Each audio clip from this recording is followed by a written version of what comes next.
Hello, Cubs fans, and welcome to a brand new edition of Cubs on Tap. The Juice and Luce show is back on the airwaves. I am Luce. He is Juice.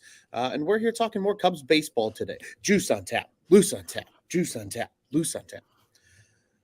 Juice, as I said in my little tagline here on the live broadcast, today was boring because we obviously jumped on the airwaves yesterday afternoon to discuss the Craig Counsell hiring and the I guess the news coming out of left field, so to speak.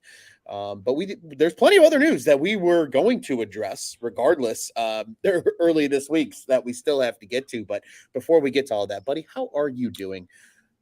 Good. Yes. Steak before the veggies. I know everybody loves my food analogies. So steak before the veggies. So yesterday was the steak show. Today is the meat and potatoes. No, the potatoes and broccoli and the nitty gritty, but still good stuff, right? Probably all smothered in butter. And seasoned. Thanksgiving's coming, man. I'm ready. I think just before jumping into ranking holidays, Thanksgiving gets just some bad rap, man. It really does. Thanksgiving is an elite holiday. Let's face it. All the things that men should want to do, and women too. Our ladies who love to eat.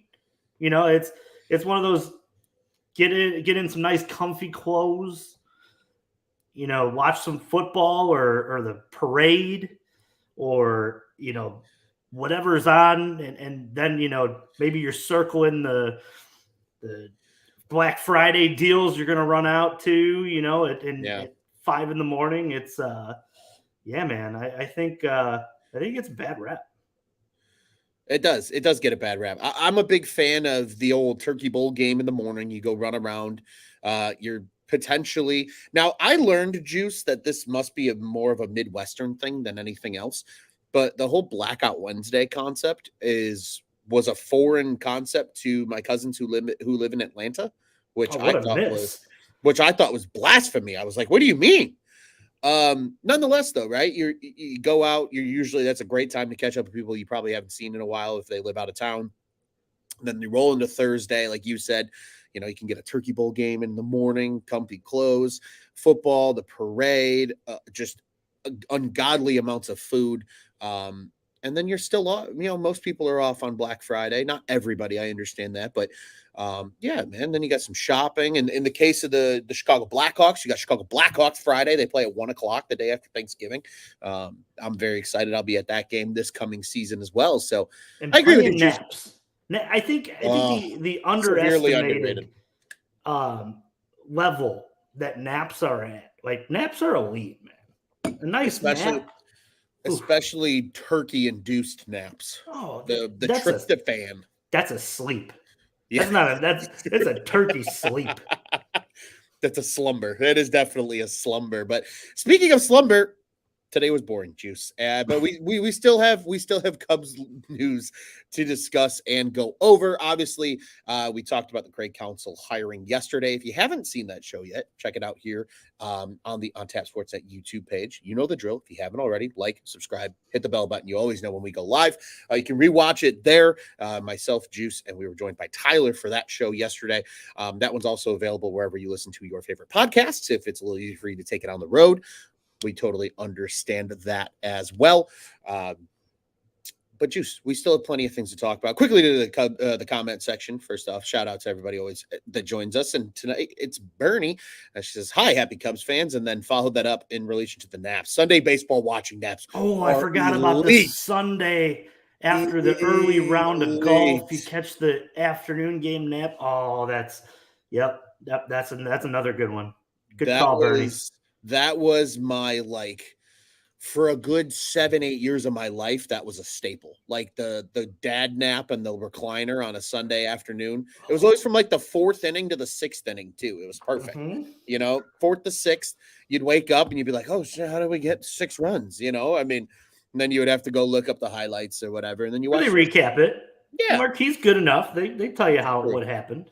That's true. That's true. Bernie said she did not listen to yesterday's pod. Well, we highly encourage you to do so. It was a good show. We had a lot of fun. And obviously, the Craig Council news is dominating the baseball world still, even 24 hours later. And Milwaukee Brewer fans are in absolute shambles, Juice. I don't know if you've seen everything Oh, all over the old internet.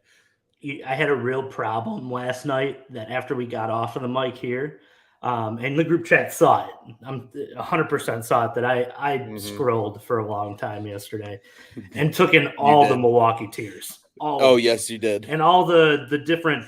I went down one of my biggest Cubs rabbit holes, all for managers of all time. One of Mhm. those like I sat and I'm like, huh, could they do this? Could they do that? This is an option now.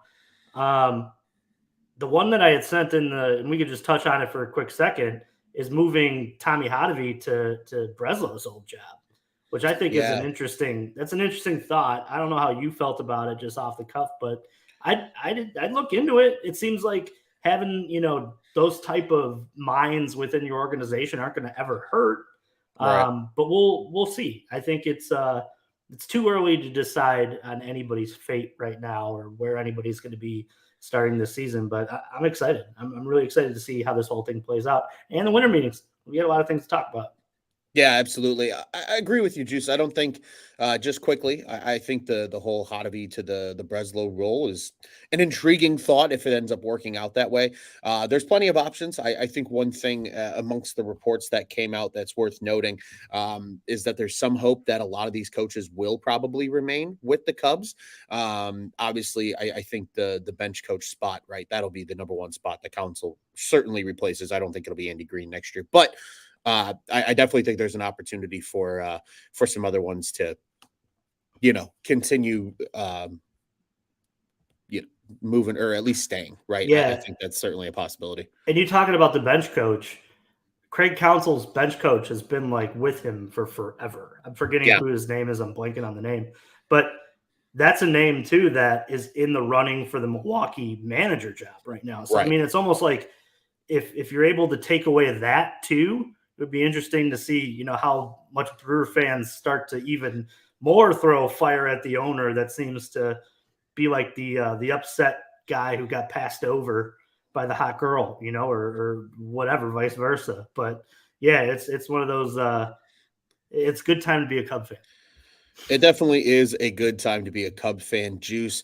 But let's dive into some of the storylines that are starting to unfold at what's going to become this offseason, more so on an internal standpoint, right? Obviously, I think we've talked at nauseum over the last couple of shows about the ideas of guys like Juan Soto, the return of Cody Bellinger. Well, we can make it official. Cody Bellinger over the weekend opted out of his deal. It was a mutual option, so both sides would have had to opt in. Bellinger certainly said no because he just came off of an incredible season. He probably has a good shot at winning one of the Silver Slugger Awards, and we'll know more about that on Thursday night because he's up for it in two positions. He's the utility and as well as outfield. So I mean, he had that kind of season where he's going to warrant a big contract, and it's a weak positional group. So I think we all expected that. We talked about it as if we knew he was going to become a free agent. Even if he does return to the Cubs, he's going to hit the market first.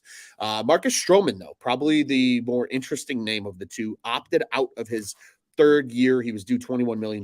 It was a player option if he decided to pick it up. He did not. And as a result, is now a free agent. And Juice, I saw something today that was super interesting, and it was more related to the discussion surrounding Yamamoto and just like what he might draw in because he was officially posted, I believe, today. Um, you know what he might get because they were referring to the Tanaka contract. He got 155 over 7 at that time. Obviously, Tanaka was, quite a few years ago. That might be the starting number for Yamamoto right now at this point in time. But what I thought was interesting about it, Juice, is it made me think about it because they said this is an inflated market, right? There's not a lot of a lot of position players on this free agency class. It's a heavy pitching free agent market.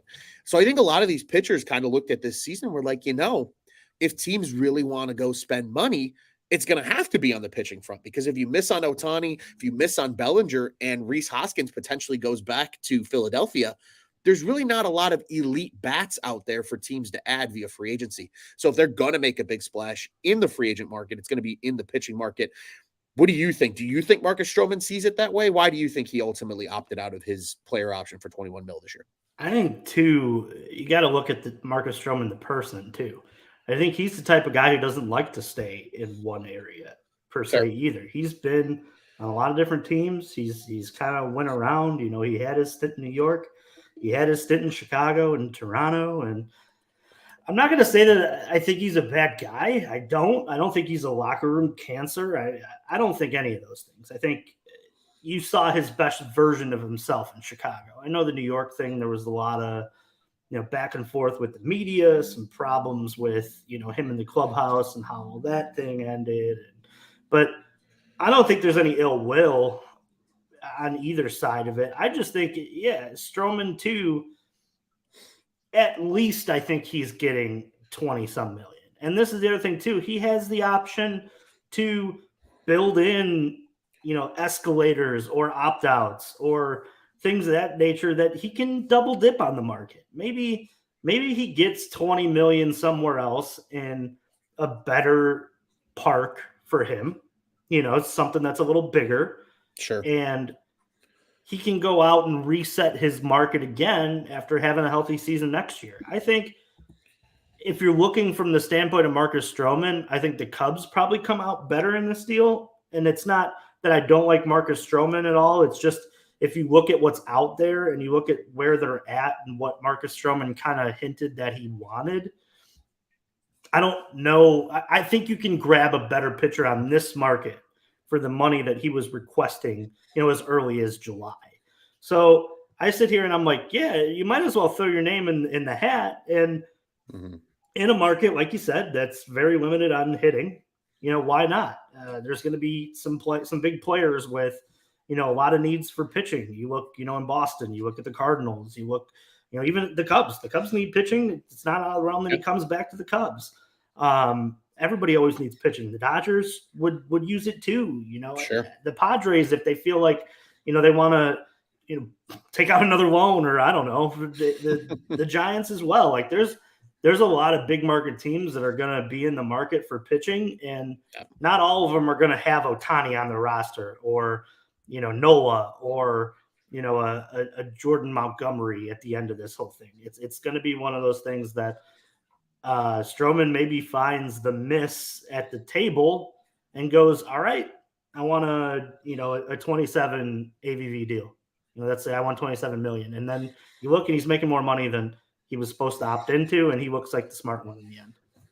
Yeah, absolutely. I think there's a lot of moving pieces here that certainly equate into his move, and I don't think it's super surprising by any stretch of imagination that he did opt out. Because again, I think that 21 million was built in as a fail-safe, more so to say if you have two really bad years in Chicago and people don't think you're going to get that on the market, you have that safety blanket. But if he's willing to bet on himself, I think at worst case scenario, he's getting that 21 million, right? I think that's the bottom tier of what he's getting, just because, again, like you said, Juice, I think you put it perfectly. Everybody needs pitching. And I think we saw that, this year with the Cubs in 2023, especially once Marcus Stroman got hurt and, they didn't have that second, dare I say, workhorse type arm in the rotation on a day-to-day basis. It really ended up impacting the team. Yeah. And two, he's going to have the argument in his back pocket of, until I got hurt, I was in the Cy Young race. Sure. It's one of those things that he can plop onto the table and go, listen, my year wasn't fully together, but I pieced two halves of Cy Young level pitching.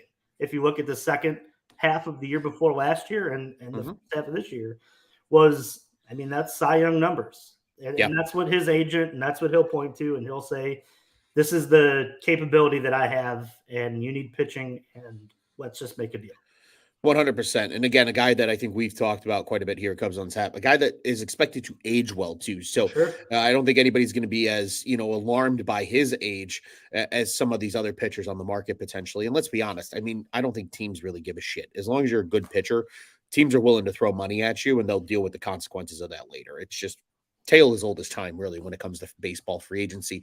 But Juice, even though there was a couple of opt-outs, there was a couple of guys that are opted in courtesy of team options, as our episode title today. You can opt in or you can opt out. And it kind of plays a few different tunes here that we're going to touch on throughout the show. But we saw it, right? Cubs picked up a pair of team options over the weekend as well. Yan Gomes comes back for yet another year to serve as one of the two Cubs catchers.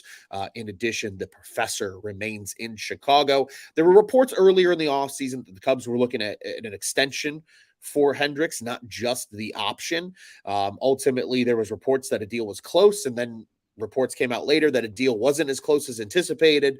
And then ultimately the team just said, you know what, we have the fail-safe of the option. We're going to pick it up. And they did just that. So both players are opted in. Gomes is set to make $6 million as a part of that option this coming season. And as for Kyle Hendricks, he'll make 16 and a half this coming season. So Juice, you mentioned the Cubs needing pitching. They get what I think we all can confidently agree is a healthy Kyle Hendricks now back, at least for the upcoming 2024 season, if nothing else. Obviously, Justin Steele is set to be a part of arbitration, as are a plethora of Cubs. Steele, probably the highest player on that list. I believe his projection was $4.1 million. And that Steele still such a pun intended. Number. Yeah, literally. Such a stupid number. But Juice, a lot of that continues to shape up, right? Because there was a couple of other roster moves on Monday, or pardon me, I think it was on actually Sunday, and they kind of flew under the radar a little bit. But those moves were, and as Scott said here in the comments just a little bit earlier, Cubs traded little for cash to the Blue Jays. And he says, don't worry, it was Brendan, not Luke. Yes, it was.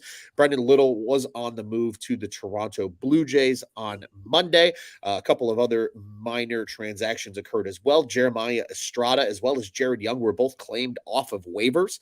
The relief pitcher Estrada was claimed by the San Diego Padres. And as for Jared Young, he goes to the rival Cardinals as a part of that transaction. As a result, the Cubs added minor league shortstop Luis Vasquez to the 40-man, and they ultimately outrighted Nick Burdi to Iowa. And then we learned today that Nick Burdi has elected free agency rather than reporting to AAA Iowa.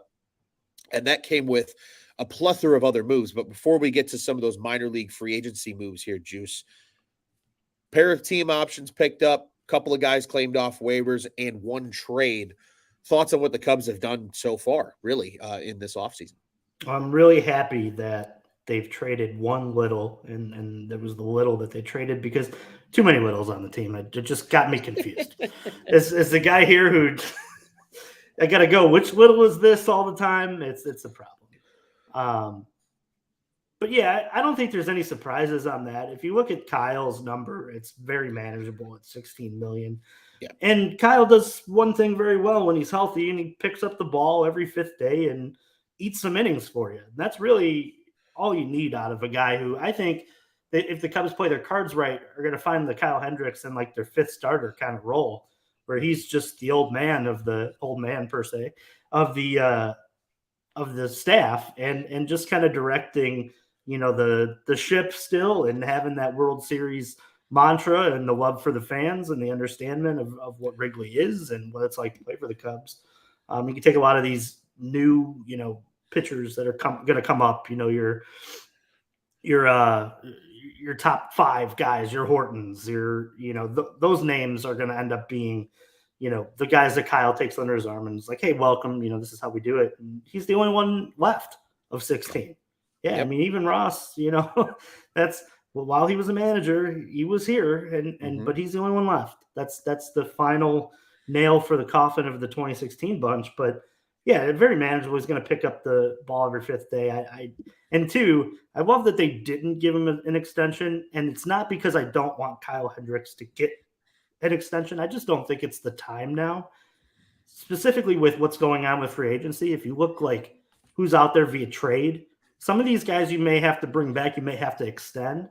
And if you're bringing back like Juan Soto or Pete Alonso in a trade, and you've already committed millions and millions of dollars to Kyle Hendricks, maybe that becomes an issue within the payroll. And having that flexibility now, I think, is just a good idea. It's one of those things that once the dust settles on the whole, trade market and the roster starts to shape out, wouldn't surprise me if the Cubs announce something prior to the season, like, hey, we've agreed on a number with Kyle for the next couple of years to keep him here as a Cub. This is the number now. It's Yeah. just one of those things to keep your finances pretty flexible. I thought I saw too Drew Smiley. He opted in. That's the Well, one that he hurts. he chose he chose not to opt out is really Well, what it yeah. was. He Well, didn't yeah. have to opt in, but Right. there was an opt in or an opt out built into his contract. Obviously, he did not exercise it. So he this upcoming season is set to make $10.5 million as a result of that. Yeah, I think that's the one that hurts the most. And it's not that I don't think that he did find, and I actually poo pooed the idea of having him in the bullpen, but I mean, he was fairly decent and one of the only guys that Ross could trust at the end of the year. It wasn't great, but you could find, a place for that guy on your roster if it's not a spot start here and there. Because, like we said earlier, pitching, pitching, pitching, and when you don't have enough, get more pitching. Um, Yeah. so and at 10 million isn't a crazy number, but you would love to have it on your roster and then have it, in your payroll for. But I mean, everybody else really didn't surprise me. Nick Birdie, been back and forth. It's got to suck to be one of those guys who are, on the cusp of the roster where you're coming up and down and up and down and you're back and forth. I would elect free agency too, especially for a guy that seems like he can go to Oakland or somewhere out there and pitch regularly.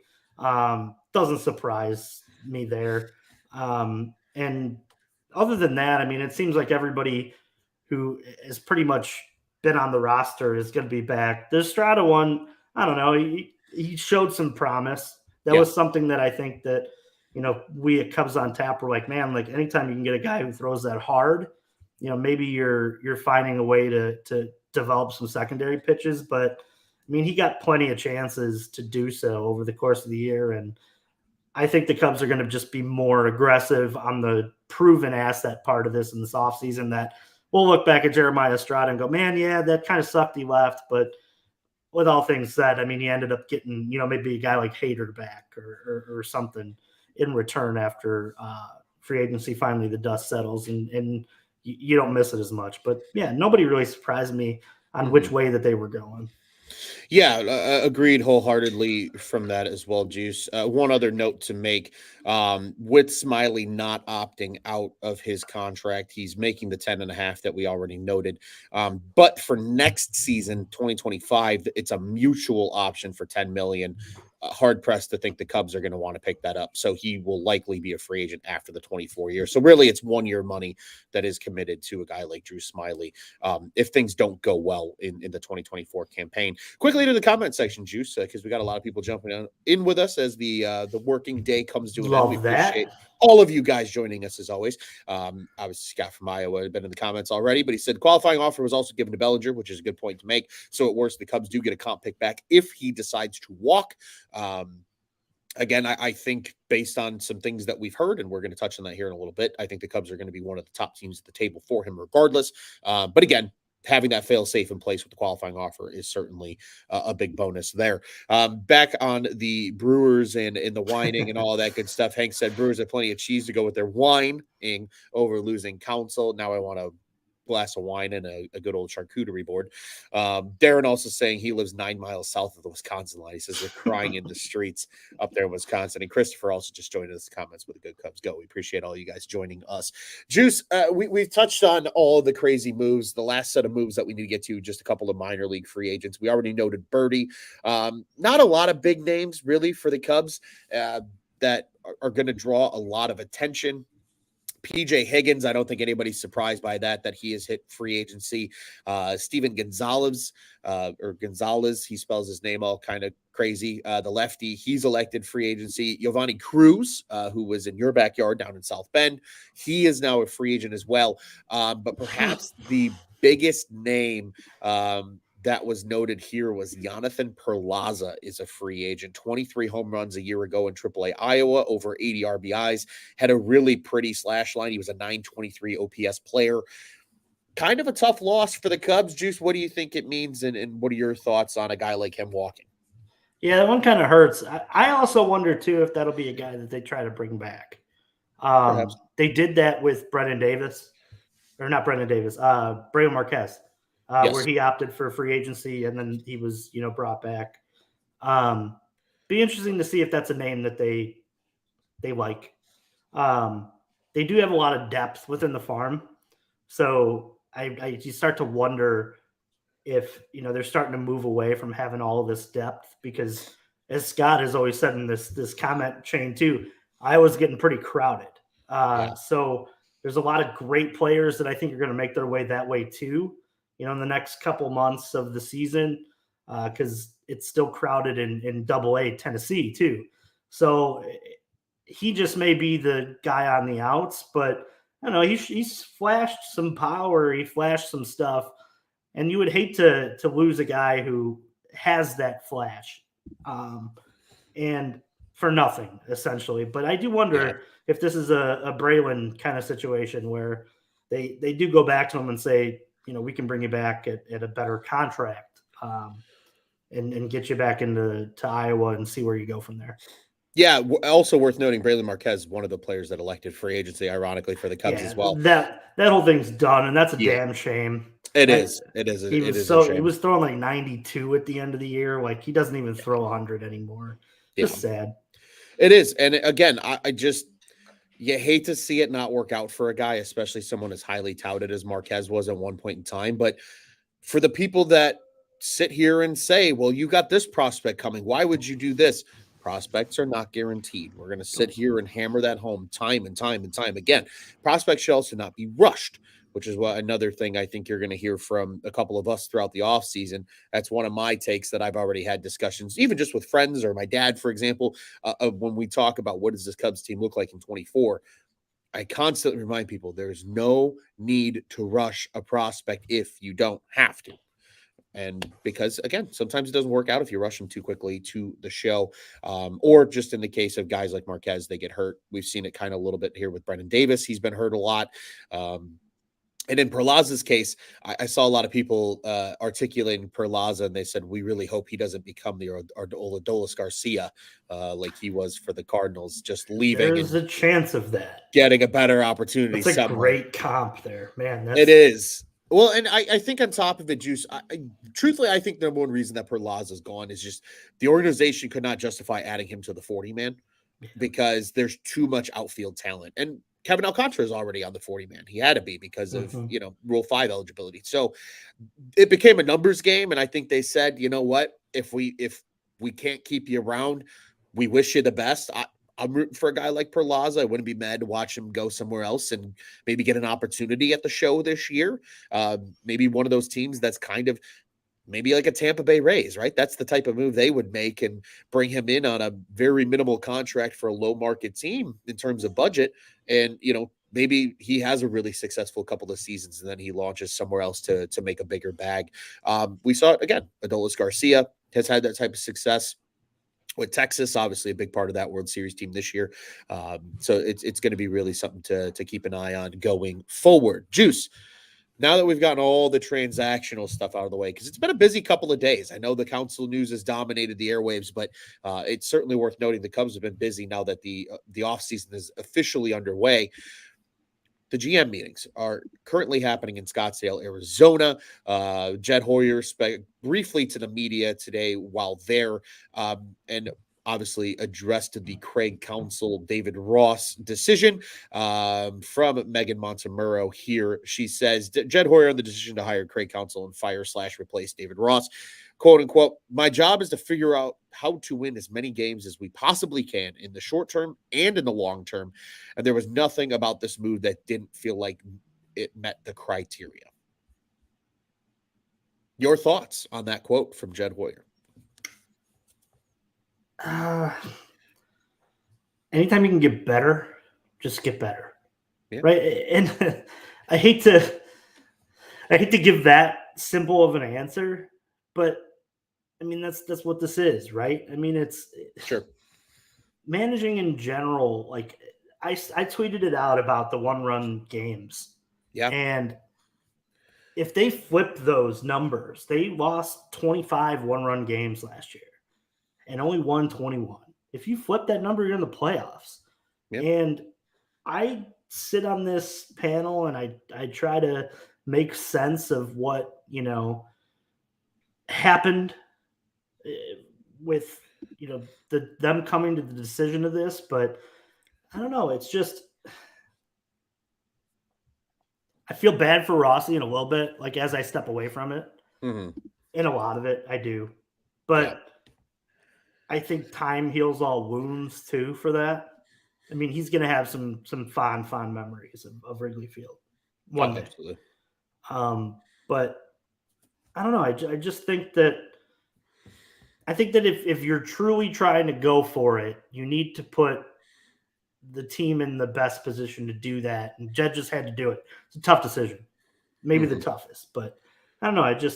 That's just my feeling about it. And I don't know. It's more or less it's a bittersweet moment for sure. It's one of those like Sure. as a Cub fan, it's yeah, 100%. Let's go for it.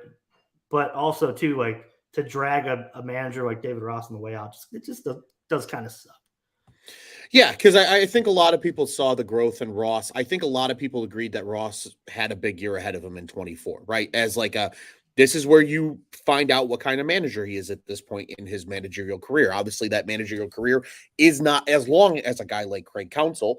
And, he maybe hasn't had the same type of situations, obviously different case scenarios, right? Milwaukee versus Chicago. But even then, we talked about it at nauseum here when regards to Ross. 2020 was a pandemic season. 2021, half of his roster is traded away at the deadline, and he's got to piecemeal it all the way to the end. 22, an underwhelming team that had pitching injuries up the wazoo to begin the season, and then kind of started to put together toward the end of the year when they were able to get things right and get healthy. And then obviously 23, we saw the moments of brilliance and also the moments of faltering, right? A really bad month of May, obviously the collapse in September. And Juice, as you even noted, right, that 25 and 21 or the 21-25 record, if it's flip flopped for those one run games, you're right. The Cubs missed by one game for the playoffs. Yeah. And Arizona, the team that got in over them, ended up in the World Series. So completely fair, I think, to understand where you're coming from there. And I think that's why, like, you sit here and you're like, that's why my answer to all of this is like difficult decisions are going to be made in this offseason. I think there's going to be some things that are even in addition to this that people may hate that happen. And as we sit here, I think it's fair to sit and say, like, we should trust Jed and we should trust everything that he has in mind, because that move that he just did yesterday takes balls. Mm-hmm. Like, balls of steel. We talk about Justin Steele and Tyler always brings back the balls of steel every time he pitches. But yeah, it's one of those things that, like, I think if you're trying to project what the Cubs are going to try to do this free agency, you have to look no further than this move. They are going to be aggressive. They are going to evaluate every single position that's on the field and say, is our guy that we have now better than that guy? If so, we'll move on. If he's not, then we're going to have some discussions, and we may have to make some trades that, people are a little bit upset. But you know what? I'm so happy for this Counsell move, not because of what they've done and they brought in a manager, but because there's a little part of me that wants people to hate the Cubs more. And it's a matter of, not that, like, I know we sit with our buddies and our White Sox on tap guys and, our Cardinal, people, and we've had the Reds guys on, like, they hate the Cubs. But you know what? People hate the Yankees because they were always so aggressive and they always got everything they wanted. People are jealous of that. I want the Cubs to be that team that you look at and go, I hate the Cubs. And you know why I hate them? Because they get everything they want and they win World Series. You know what makes people hate you? When Winning. you're really good. Yeah. Winning. Yeah. 100%. And we've never had that. We had a little taste of it, that 16 run. But I'm talking about, like, if you're Yankee-esque, where you're winning, every other World Series, or you're at least in it, or you're deciding, a lot of teams in that AL back in the 90s were, if I could beat the Yankees, I can win the whole thing. I want that. I want people looking at the Cubs like almost how we've looked at the Dodgers for the last couple of years. Yeah. Looking at the Dodgers saying, if I could just beat the Dodgers, I can get there. I can win it all. I want the Cubs to be that. And I think this move just screams to me that ownership and Jed and that front office, they're like, yeah, we want people to hate us. We Yeah. don't care. We're not lovable anymore. We're gonna win, and we're gonna win at all costs. And I'm gonna be brutal. I want them to be brutal, and that's where we're going. That's where this is on its run, and that's why I think the added cherry on top of the sundae that we talk about here is the Cubs made a move that makes you hate them. I want more of those because I'm going to sit here in the car and go, yeah, you hate it, but you hate it because it's the right move, and you hate it because it got me closer to winning and beating you. 100%. A lop in the comments here says what Juice wants is that the Dodgers have become. You want them to lose. Yeah, if they're your favorite team, you love it, and if they're not your favorite team, you absolutely despise it. And he followed it up saying he roots against the Dodgers every postseason. Yeah, I agree. Right? That's you. You and I sat here countless times, Juice, when it was the Juice and Luce show throughout the season, and you do this right and you do that right, and you become the Dodgers, right? Because everybody wants to be that. Everybody wants to be the team that everybody else is chasing. You want to be that top dog atop the league every year. And sure, maybe you're not going to win the World Series every year, but as soon as, February rolls around and pitchers catchers report, every too soon prediction has you at least in the conversation. And that is what the Cubs are hopefully starting to align themselves to do with these type of moves. Scott adds, it says same as the Astros and the Braves. Yeah.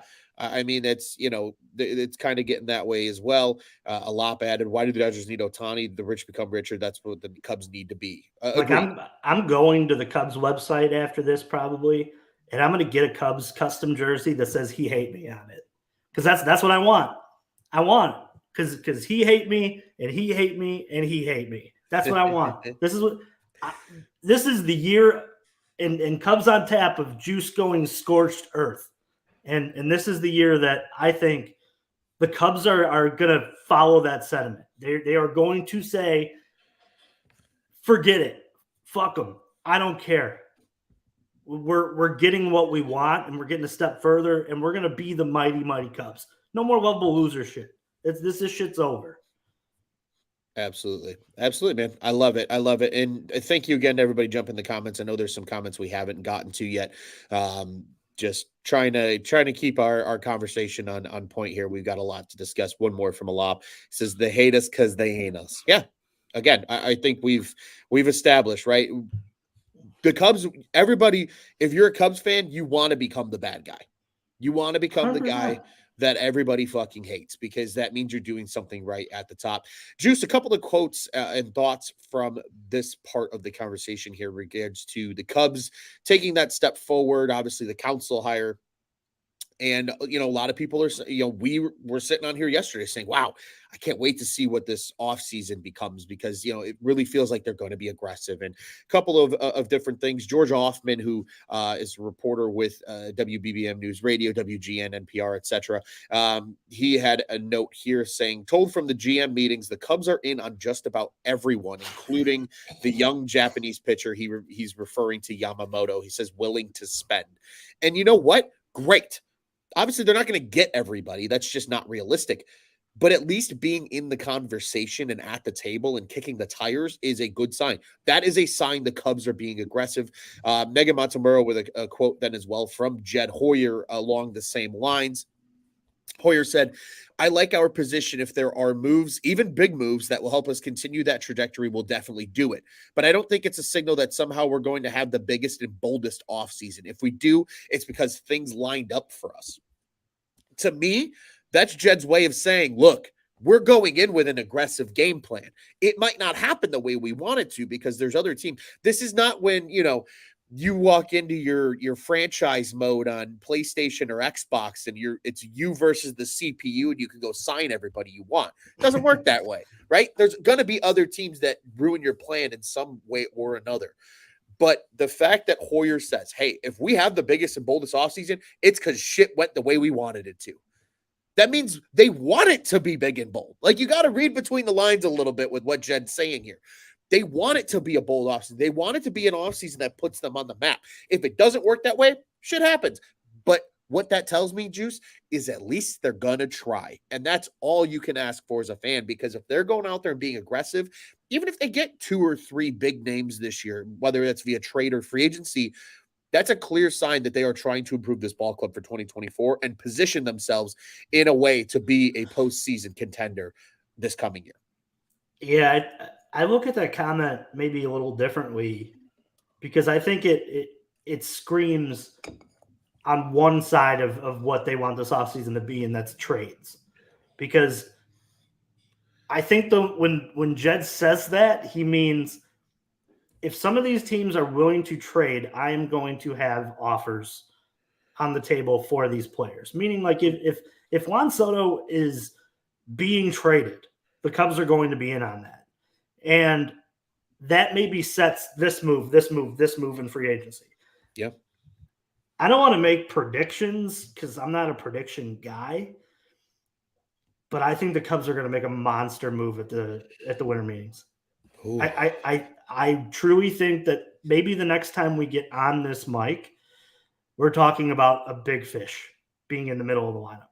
I do. I have, and it's not, I'm a master of reading between the tea leaves, and it seems like that's where we're going to start, because I think a lot of these teams need to get these players off their payroll prior to their offseason. So I think there's going to be a lot of talk with owners at the owners meetings, and I think a few have maybe already had, productive talks. I really think that all right, I'm going to go there. By the next time we get on this mic, Juan Soto is going to be a Cub. Which could be next week. The next time we get on this mic, fuck it, maybe, maybe. Like I'm sitting here thinking, Juice. I think a lot of people are forgetting right now that a month from today is the end of the winter meetings. No, I know. Like, general comment, not for you, but like I think everybody, myself included, right? Because I'm like, well, we might be back on the mic next week. That's like November 15th. Then you're like, well, shit, but December 4th is the start of the winter meetings. Like, maybe, right? I think it really just depends on how fast do GMs want to work, right? Like, how quickly do guys want to get things going? Because that's really going to, like you said, set the market for a lot of what happens in free agency, which winter meetings are notoriously known for a lot of free agent deals getting done. Maybe a couple of these big trades that, people are hypothesizing to happen could happen before the winter meetings. That way, it's like you said, it starts to kind of, the domino effect starts to happen of who kind of goes where because of certain moves being made.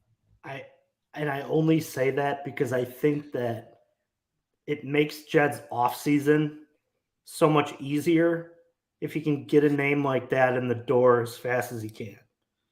And there's too much where there's smoke, there's fire right now, right? I mean, I think 100% that there's a move made that we're sitting on this mic going, if it's not a trade, or we have a report of somebody being really close to signing, it's going to be one of those days or one of those weeks next week where we look at each other and we go, okay, I think we have somebody in the fold here. We're going to be really damn close.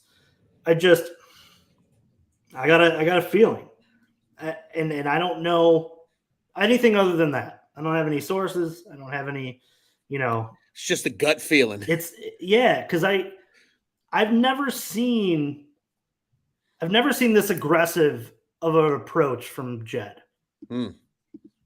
Agreed.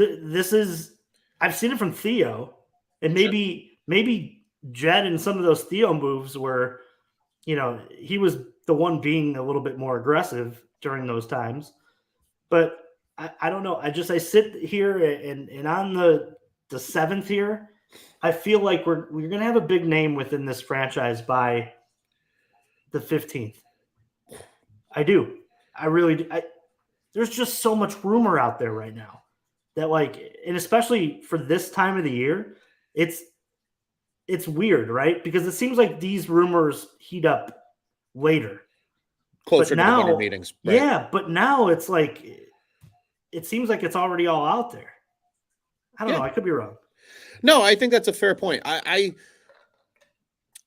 think because Juice is something that you and I have discussed on these airwaves fairly recently, right?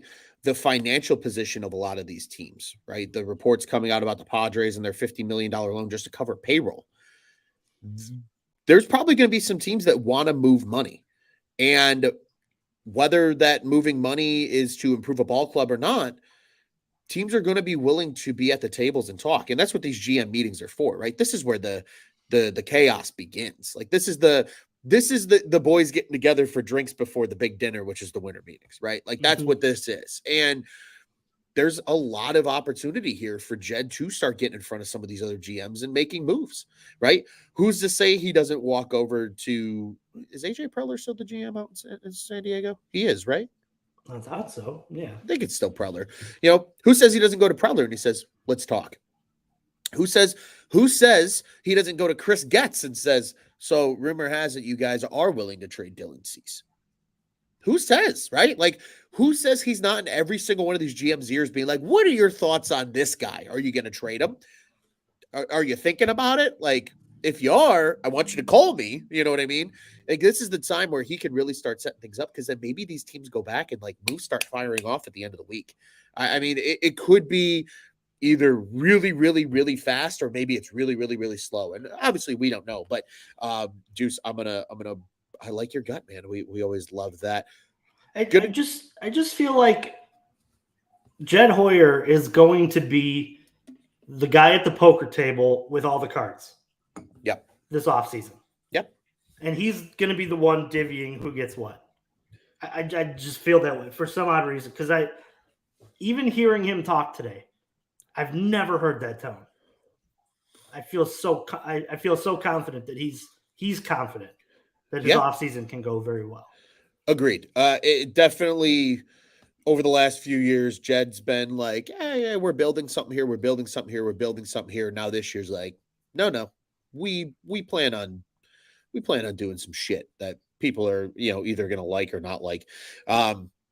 Going back to some earlier comments here, a lot of really good comments. I want to get to these, Juice. Alop saying at least be at the table, drive up the price for the competitors at the very least. He followed that up saying that he thinks the Cubs and Jed have put a little fear into some of the other teams about potential bidding wars.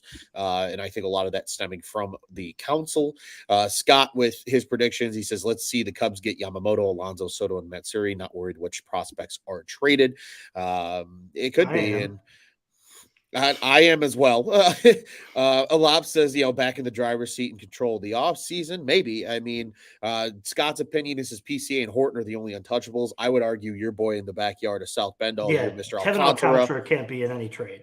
No, agreed. I would actually almost rather trade PCA than Alcantara from what I've seen this year. I'm with you on that too. And not to say that I want PCA to go, but if you had a gun to my head and made me pick, that's probably what I'm picking. Just because I think his ceiling is sky high. A lot with another comment. He says, Juice says Soto. He thinks the big move will be Ohtani. He thinks Seiya might be in his ear trying to recruit him here. Sure, possibly. A lot followed that up, noting that the first time around, the Cubs were a finalist for Ohtani's services initially. And then Bernie says she would love to see Theo's reaction to this if the Cubs are aggressive. Yeah, I think that's a fair thing, right? There's a lot that is probably going to happen. Let's talk about Theo for a second.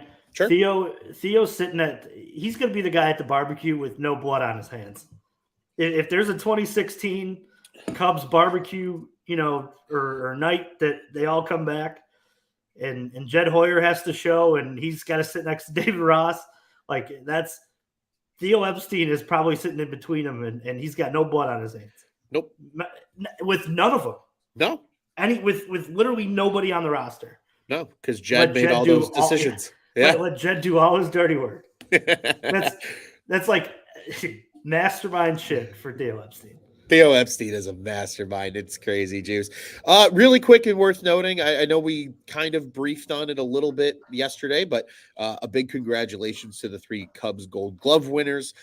Swanson and Happ are second straight year guys at their respective positions. Nico wins his first, long overdue, but he gets that Belly wins comeback player of the year. I don't think anybody's very surprised by that one. In addition, the Cubs have, as we mentioned, 3 guys up for Silver Sluggers. That'll be announced Thursday of this week. Seiya Suzuki, Dansby Swanson, Cody Bellinger eligible. Bellinger eligible at 2 positions. So if I had a bet, Belly's probably the one that gets a Slugger award if you look at the competition that Seiya and Dansby have. But nonetheless, to be a finalist is always a big honor for those guys, and certainly a testament to what they did during the season. Juice, one additional thing I just want to call the note here that I think is interesting. Going into next season, obviously a lot of these guys still have to go through arbitration and will be assigned numbers for the following year. But as of now, there are only about 8 names under contract for the Chicago Cubs going into next year. Obviously, guys like Steele and all of them have to go through arbitration. They'll get their numbers settled and things will be figured out there. The Cubs might even settle with a few of those guys pre-arbitration, give them a fairly reasonable number and allow to avoid the arbitration hearings. We heard with the shitbags up in Milwaukee, right, and how they ruined the Corbin Burns relationship because of going to arbitration. So teams don't like going to arbitration if they don't have to. And I think the Cubs are, especially with a good chunk of these guys, are going to probably try and get ahead of it, beforehand, before trying to get to arbitration.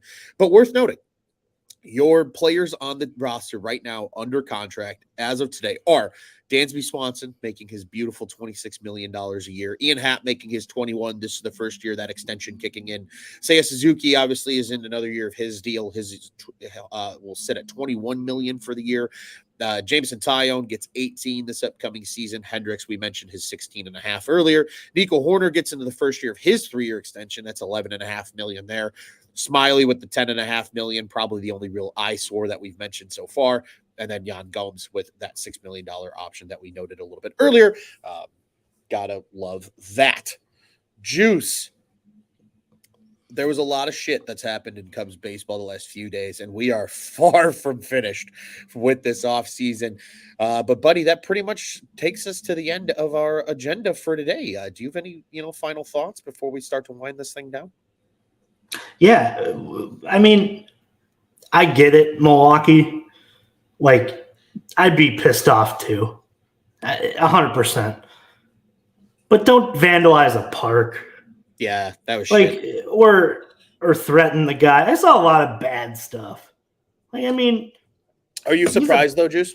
It's Milwaukee. No, and this is what I think I said to somebody yesterday when we were talking. I was like, yeah, you go to Milwaukee to start your career and make a name for yourself, and then you go to Chicago to win a championship. Facts. So this is 100% what I think has happened now. Like, and you look at what Milwaukee is all about, and the Brewers and that organization. Like, you put a race car driver in a Toyota Camry. It's exactly what they did.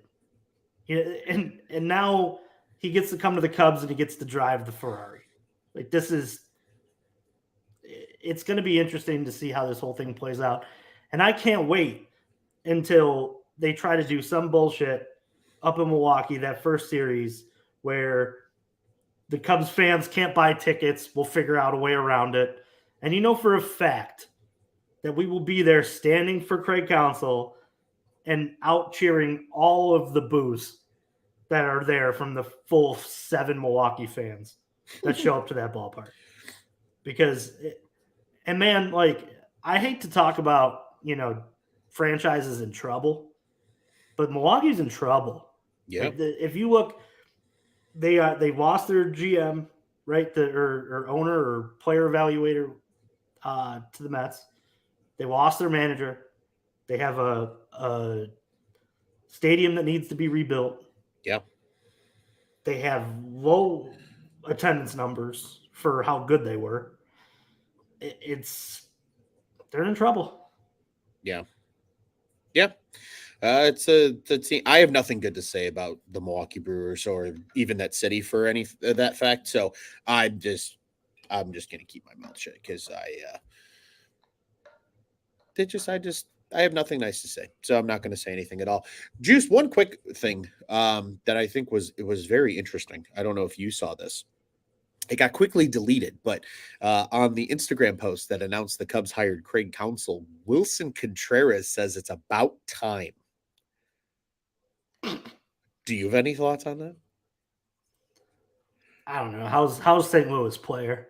Oh, probably fucking terrible. But How is it? interesting though, right? I just because to me that's a David Ross thing, right? Like that's it's about time, See, I took it the other way. Like I took it as like an organizational thing. About time they're spending money. Maybe. I don't know if that's but maybe. I mean, I don't know. I could see David Ross and Wilson Contreras not seeing eye to eye very often. Yep. Yep. I don't know. Be interesting. It would certainly be interesting.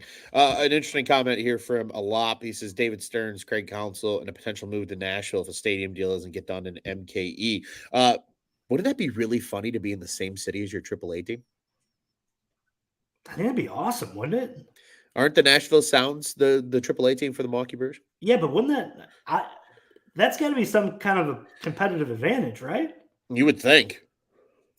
I mean, think about it. At any time, you can move people back up and down the list without having to fly them halfway across the world all the time. You just got to Uber them across the other side of the city. Yeah. That's such a great thought. I don't know. It'd be interesting to see. I want to be that fly on the wall for the David Ross Wilson Contreras conversation. If that's the truth that they didn't see eye to eye. I could see it though. Fiery guy, David Ross probably didn't put up with that very often. Yeah, that's a good point. I would be intrigued to see what happens there. Juice, I have no further thoughts, my friend. As always, a pleasure joining you on the mic. Thanks to everybody that joined us in the comments.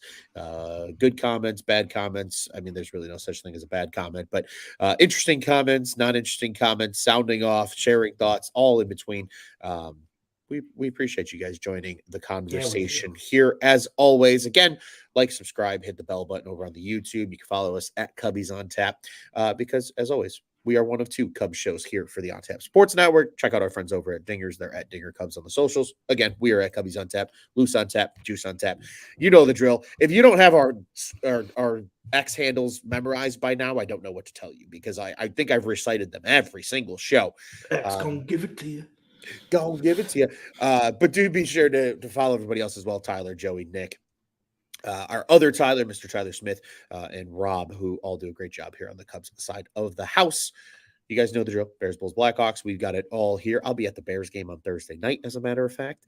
Condolences. No, thank you. Doing some scout work for Bears on Tap, amongst other things. But we will be at Soldier Field on Thursday night. If you're down there and you're going to be in the area, say hey. Let me know what's up. Let's have a beer. Let's talk, and let's have some fun. And always, Cubs fans, you got friends that like the South Sider. So do we. Send your friends to our friends. They can be friends over at Sox on Tap. OnTapSportsNet.com, at OnTapSportsNet, on the socials, the OnTap Sports Network. Go ahead and check out what's on tap in Chicago sports. Juice, it's always a pleasure, buddy. We will probably not be back on the microphone this week unless something crazy absolutely happens. It could. It really could. But if not, we'll probably be back on the airwaves at some point next week. So be sure to look out for the thoughts of when we will be live. And we hope you guys join us again, just like you did tonight. As always, I am Ron Luce, joined by the Juice Man, the Juice and Luce Show. Another great edition tonight. Talked about all things roster moves, opt-ins, opt-outs for the Cubbies. We'll be back, hopefully, with more exciting Cubs news in the not-so-distant future. Juice, what do you say, buddy? We got it the only way we know how it Cubs on tap? # let's fill some holes. FTB, and let's go Cubbies.